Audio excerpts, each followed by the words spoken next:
vos sabés que, bueno, lo seguimos un poco aquí en la radio, obviamente los medios nacionales lo siguieron, tuve la posibilidad de verla inclusive a ella en algunos programas de Paraná, contando en la previa y después también el caso final y lo que ha pasado con la causa.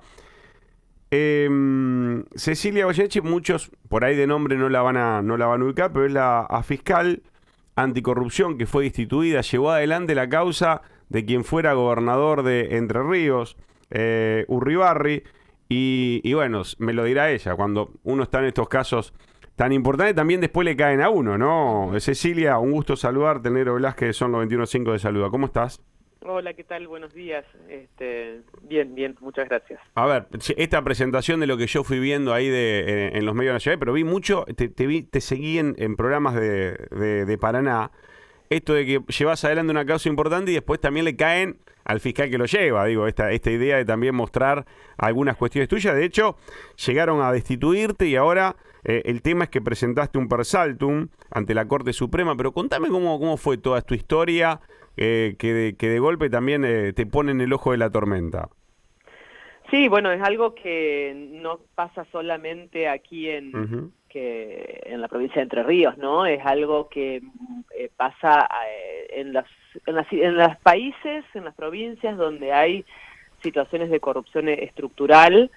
Es bastante común ver que pasa esto. Ustedes en la provincia de Santa Fe también tienen muchos problemas vinculados con esto, que tiene que es un poco en las asociaciones de fiscales se plantea de esta manera, ¿no? Fiscal que investiga la corrupción, fiscal que es perseguido. Uh-huh. Y bueno, y esto tiene un sentido bien direccionado, y es que los fiscales, incluso también los jueces, que se topen con causas de corrupción, que lo piensen dos veces, que tengan en cuenta que investigar corrupción, Uh-huh. que trabajar correctamente en las causas de corrupción tiene sus consecuencias. Es una suerte de amedrentamiento o aleccionamiento de los fiscales futuros también. Claro, es un mensaje para los que vienen, ¿no? Más que para los que ya pasaron.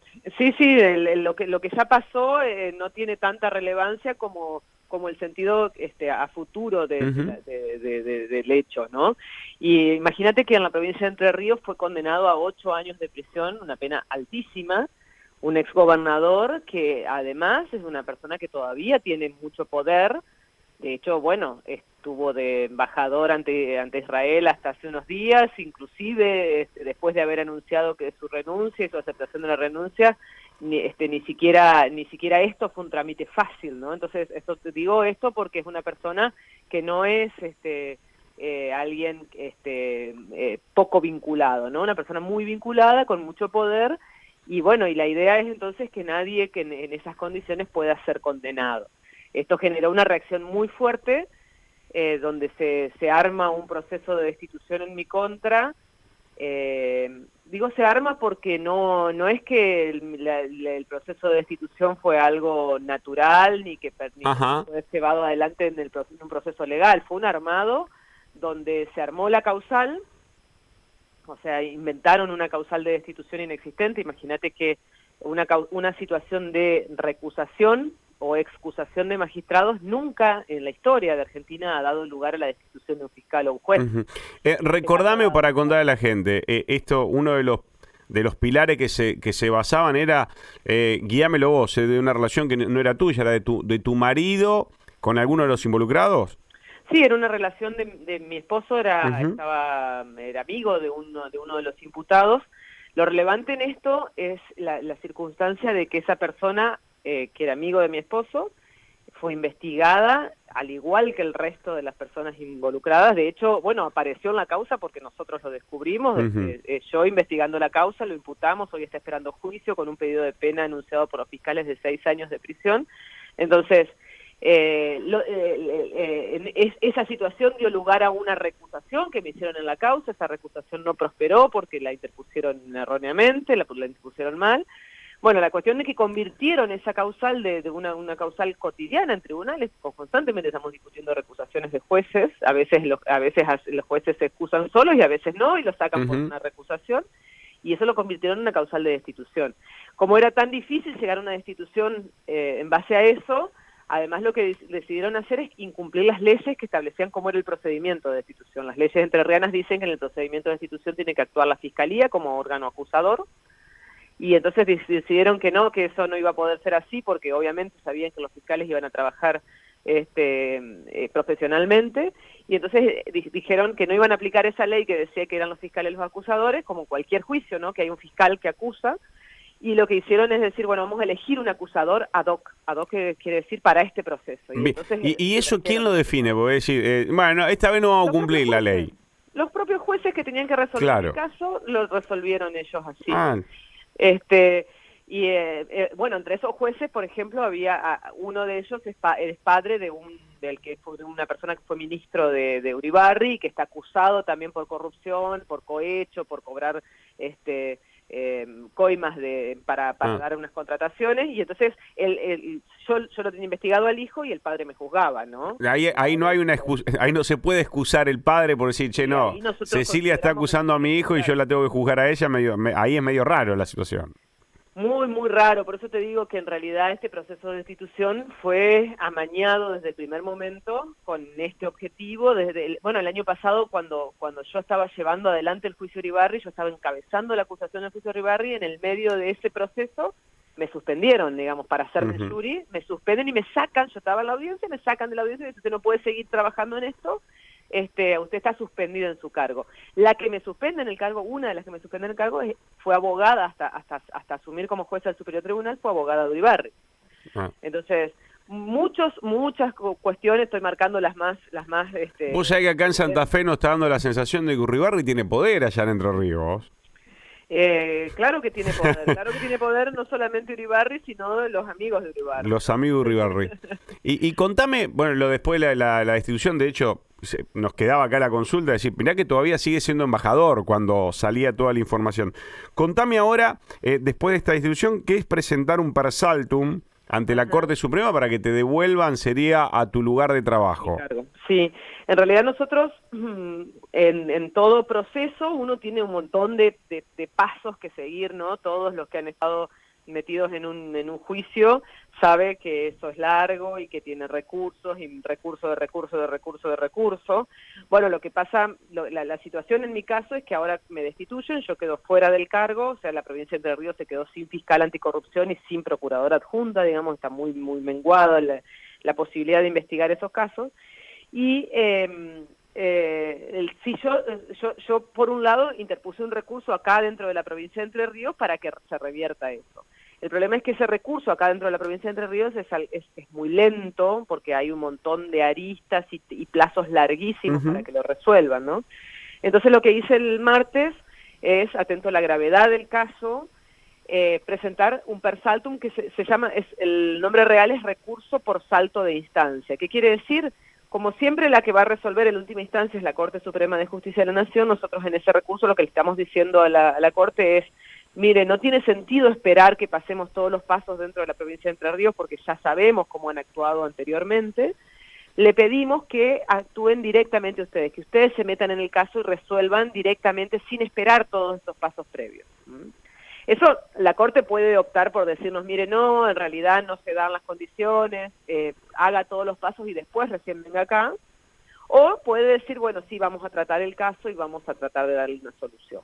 Eso es una opción de la Corte, no tenemos obviamente ninguna certeza de que lo vaya a tomar al caso ahora, sabemos que sí lo va a tomar en algún momento, a lo mejor a posteriori, más adelante, pero que consideramos que se daban las condiciones para al menos planteárselo a la Corte para que la Corte tenga la posibilidad de entender desde ya en el caso si así lo considera necesario. Bien. Cecilia, a ver, insisto que lo seguimos. Dame los tics, vos decís, no, en el caso Uribarri, contanos algunas de las cuestiones más destacadas. Decir, mirá lo que encontramos, mirá lo que hubo, mirá lo que saltó del ex gobernador de Entre Ríos. ¿Cuáles son las que vos considerás ineludibles, más fuertes, esa que no se tapan con el sol con un dedo?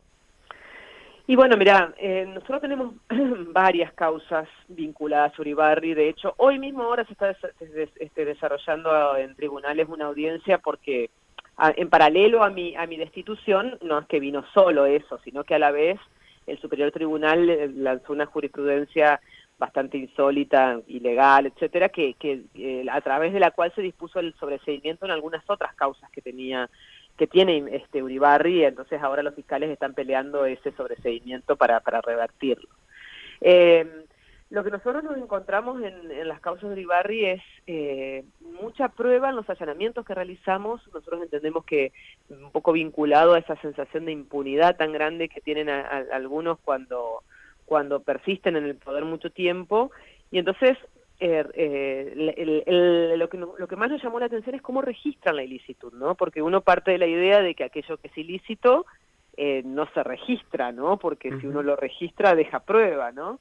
Pero sin embargo sí se registra, claro, porque es necesario rendir cuentas, los que están haciendo el trabajo más cotidiano de juntar el dinero, van rindiendo cuentas, y entonces cuando se hizo el allanamiento en una imprenta que había llevado adelante el cuñado de Uribarri, y donde estaban haciendo el cuñado de Uribarri desarrolla una imprenta, crea una empresa, sí, una imprenta, y después Uribarri dispuso que toda la contratación del Estado justo pasaba por ahí, justo por casualidad. Sí. Bueno, en esa imprenta, cuando se van a hacer los allanamientos, pasó algo muy insólito que nos generó mucha perplejidad en su momento, y es que cuando entran, mientras los que hicieron el allanamiento estaban entrando, alguien tiró por el techo, por un ventiluz de un baño, suponemos, Sí.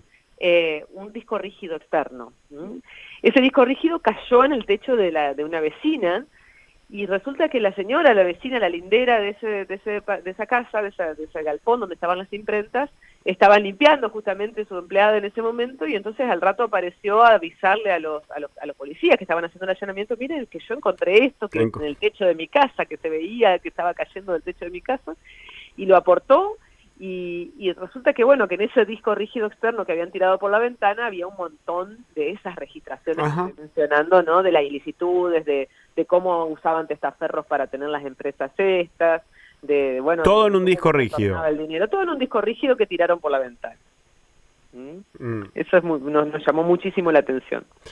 Te hago una consulta que nosotros acá venimos debatiendo. Uribarri fue gobernador entre 2007 y 2015, ¿sí?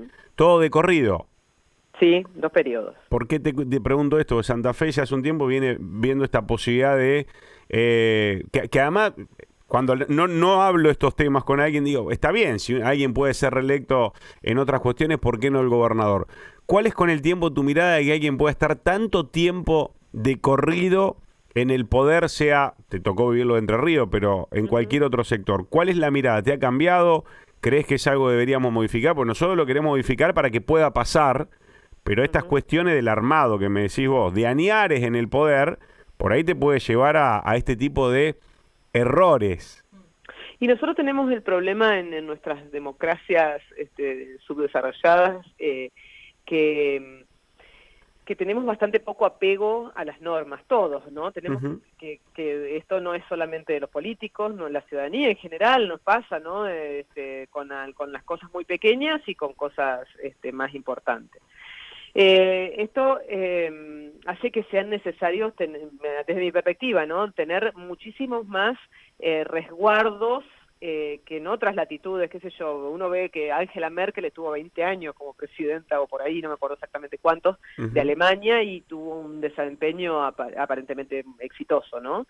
Pero lo que nos pasa en Latinoamérica es que tenemos presidentes con mucha concentración, presidentes o gobernadores con mucha concentración de poder, y esa concentración de poder en un contexto donde el incumplimiento normativo es bastante habitual y no hay apego a valores que nos impongan no ceder ante determinadas tentaciones, hace que se asuma un riesgo muy grande. Es decir, perdurar en el poder es decidir que nuestros gobernantes perduren mucho tiempo en el poder, es asumir un riesgo muy grande de esto, de que se afinque en la persona esta sensación de impunidad, de que hay cosas que se van pudiendo hacer y que nadie se da cuenta. y que entonces genera, a mí me parece que genera un riesgo de esto, digamos, mayor riesgo de corrupción. Mayor riesgo de corrupción. Mayor riesgo de corrupción. Bueno, espero poder hablar con vos, Ceci, dentro de poco, tener noticias de este caso, y te agradezco el tiempo, porque sé que, bueno, nos estás contando el caso que tenés al frente. No es un caso común, y hacer de estos minutos, la verdad que para nosotros es importante. Bueno, un gusto hablar con ustedes, espero que tengan un muy buen día.